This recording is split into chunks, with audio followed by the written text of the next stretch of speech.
না না, এটাকে কালা ভোলা ভেবে ভুল করবেন না। এটা হচ্ছে আসামের একটা জনপ্রিয় রেসিপি, তিল দিয়া মুরগি। বাড়িতে একবার বানিয়ে খেলে এর প্রেমে পড়ে যাবেন। নমস্কার বন্ধুরা, আমার চ্যানেলে সকল দর্শক বন্ধুদের স্বাগত জানাবো আরেকটি নতুন পর্ব দেখার জন্য। পাশাপাশি অনুরোধ করব, ভিডিওটা যদি ভালো লেগে থাকে বন্ধু বান্ধব আত্মীয় স্বজন সবার সাথে শেয়ার করতে ভুলবেন না। সাথে ভিডিওতে একটা লাইক আর চ্যানেলটাকে সাবস্ক্রাইব করারও অনুরোধ রইল। আসুন তবে মেলা বকবক না করে এক নজরে সম্পূর্ণ ভিডিওটা একবার দেখে নেওয়া যাক।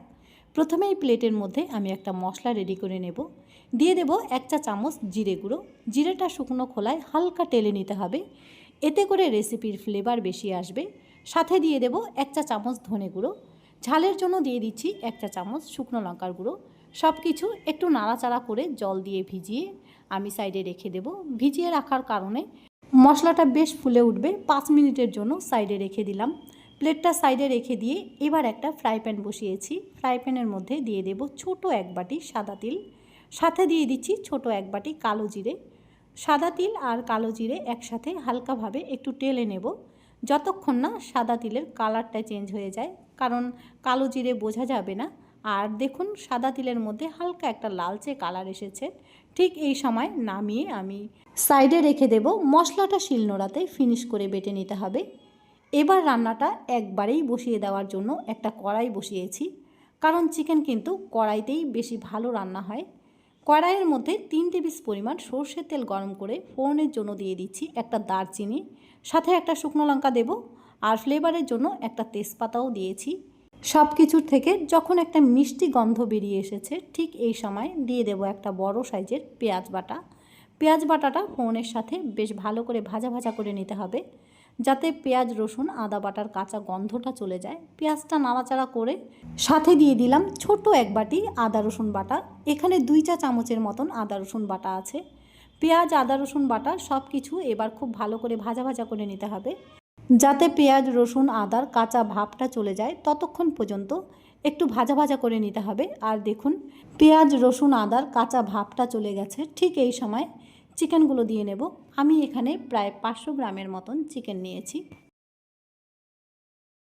সত্যি কথা বলতে চিকেনের মশলার কিন্তু কোনো মাপঝোঁক হয় না।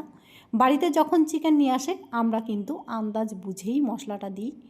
আপনারাও যতটা চিকেন রান্না করবেন আন্দাজ বুঝেই মশলাটা একটু দিয়ে নেবেন। পেঁয়াজ রসুন আদার সাথে চিকেনটা কিন্তু আমি 3 থেকে 4 মিনিট বেশ ভালো করে কষিয়ে নেব। কষিয়ে নেওয়ার পর প্রথমেই যে প্লেটের মধ্যে আমি মশলাটা রেডি করে নিয়েছিলাম, সেই মশলাটা ওপর থেকে দিয়ে নিচ্ছি। মশলার প্লেটটা ধুয়েও একটু জল দিয়ে দেব, তাহলে চিকেন কষানোর সময় এক্সট্রা কোনো জল ব্যবহার করতে হবে না। মশলাটা দিয়ে নেওয়ার পর এবার চিকেনের স্বাদ মতো লবণ একবারেই দিয়ে নিচ্ছি, লাগলে পরে আরেকটু দিয়ে নেওয়া যাবে। হাফ টিস্পুনের মতন দিয়ে দেব হলুদ গুঁড়ো। এবার কিন্তু চিকেনের সাথে মশলাটা হাতে একটু সময় নিয়ে লো টু মিডিয়াম আঁচে বেশ ভালো করে কষিয়ে নিতে হবে, যতক্ষণ না মশলার থেকে তেল ছাড়তে শুরু করে। আর এই যে দেখুন আমার মশলার থেকে কিন্তু খুব সুন্দরভাবে তেল রিলিজ হতে শুরু করেছে। ঠিক এই সময় আমি কালো জিরে বাটাটা দিয়ে নিলাম, কিংবা কালো জিরের সাথে যে সাদা তিলটা আমি ভেজে নিয়েছিলাম শিলনোড়াতে একটু পাতলা করে বেটে দিয়ে দিচ্ছি। মশলাটা দিয়ে নেওয়ার পর আবারও লো টু মিডিয়াম আঁচে 3 মিনিটের মতন কষিয়ে নেব। চিকেনের সাথে মশলা এত ভালো করে কষিয়ে নিতে হবে যাতে চিকেনের সাথে মশলা কষাতে কষাতে চিকেনটা হাফ সেদ্ধ হয়ে যায়। চিকেন রান্নার সময় হাতে একটু সময় নিয়ে লো টু মিডিয়াম আঁচে চিকেনের সাথে মশলা যত ভালো করে কষিয়ে নেবেন রান্নার স্বাদ কিন্তু ততটাই বেশি আসবে।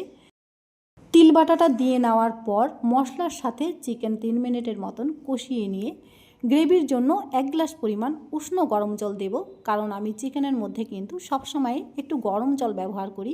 ঝোলটা দিয়ে নেওয়ার পর মিডিয়াম আঁচে 15 মিনিটের জন্য ঢাকা দিয়ে রেখে দেব, এতে করে চিকেনটা ভেতর থেকে সুন্দরভাবে সেদ্ধ হয়ে যাবে।